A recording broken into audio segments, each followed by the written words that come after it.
This is the world's tallest hotel, the Hotel of Doom. What? No. Sorry, I mean the world's tallest unoccupied hotel. You see, this $3.1 billion project, the pyramid-shaped super-tall skyscraper, was such a huge failure. But why?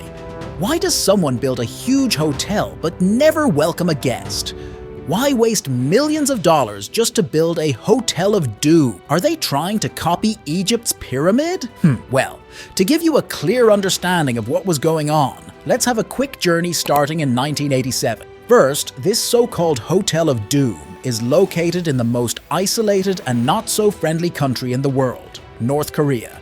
In North Korea's capital, Pyongyang to be exact. Well, I guess when we heard about North Korea, the first thing that came to mind was the word dictatorship, right? Anyway, this hotel is not actually intended to be named Hotel of Doom. Actually, its real name is Ryugyong Hotel. The main goal of the North Korean leaders back then was to show off, specifically to show the world that they are better than South Korea. Let's have a little talk about the Cold War. You know, during the Cold War, North Korea and South Korea were already against each other. These two rivalries were supported by the two biggest military groups around that time.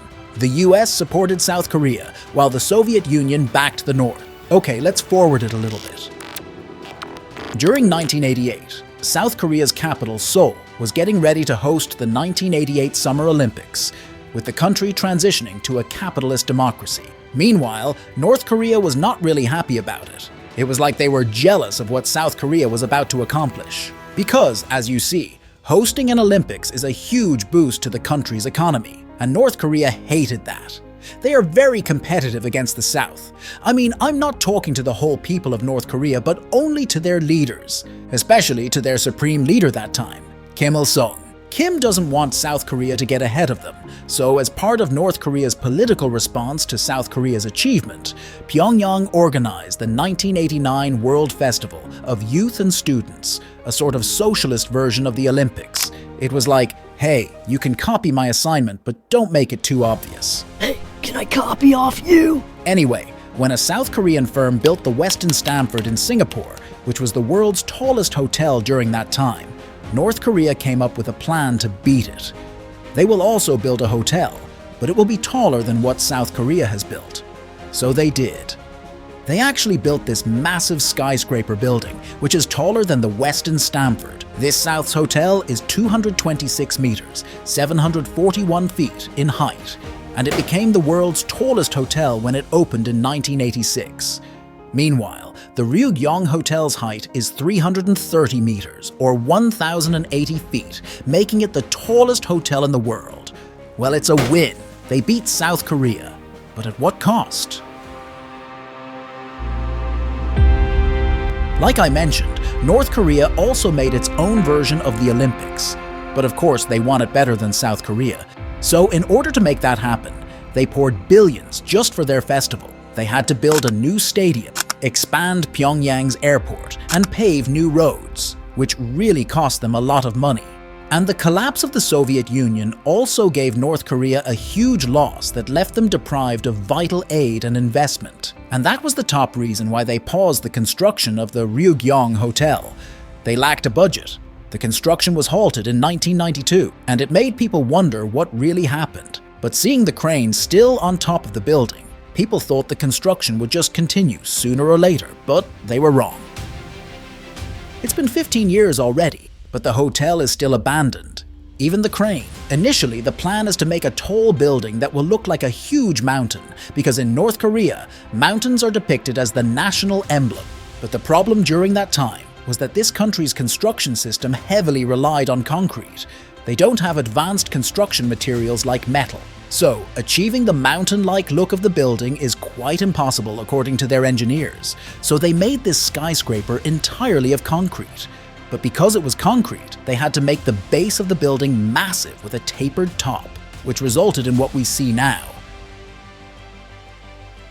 In 2008, after a 16-year pause, construction unexpectedly resumed. But this time, the Egyptian company, Orascom, was the one that did the job. It was not stated why they chose Egypt, though.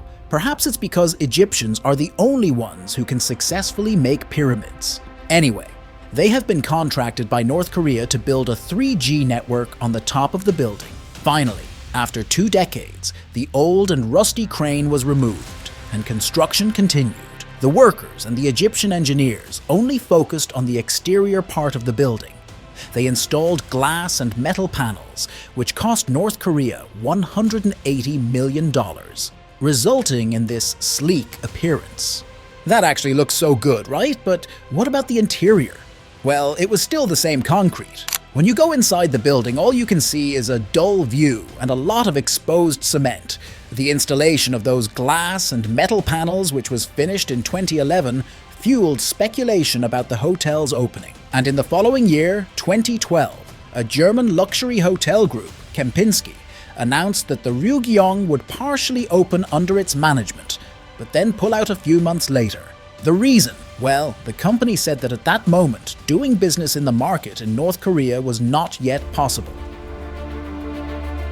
Now, why did we say that the Ryugyong Hotel is one of the biggest mistakes that North Korea has made?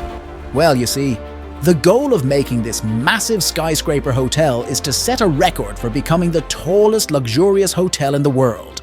The plan was to have at least 3,000 rooms across 105 stories, with 5 lavish revolving restaurants at the top. Yes, this one here is supposed to be a revolving restaurant to enjoy the view of Pyongyang while having a meal. But obviously it was such a huge failure. The estimated total construction cost was $750 million. That was 2% of the GDP of North Korea at the time. Imagine that after spending 2% of the GDP of your country, all you have to see is this: a very tall, triangular glass building in the middle of the city, which has no purpose on the inside. That's the beginning of people around the world calling it the Hotel of Doom and the tallest unoccupied hotel in the world. That doesn't sound like an impressive achievement, right? Especially for a proud country like North Korea. So, in order to save them from further embarrassment, they made a decision to use this building for something useful. In 2018, under the leadership of the current supreme leader of North Korea, Kim Jong-un, they installed LEDs on the facade of the building, making it a huge light show around Pyongyang.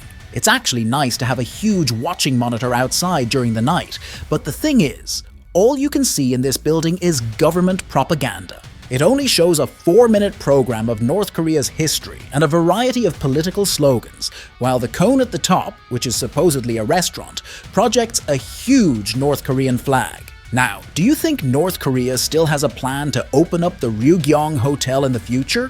Well, it's hard to say, but if you take the longevity of the building into consideration, then they probably will not do it. You know, most buildings made from concrete should only be used for at least 30 years, although concrete buildings can usually stand for 50 to 100 years. We must also consider that this building has been abandoned for decades, so it is safe to think that this building is not already in its best situation. By saying that, I don't think North Korea will finish this hotel. Perhaps they can start a new one? But for this one, I guess it will remain the Hotel of Doom until it lasts.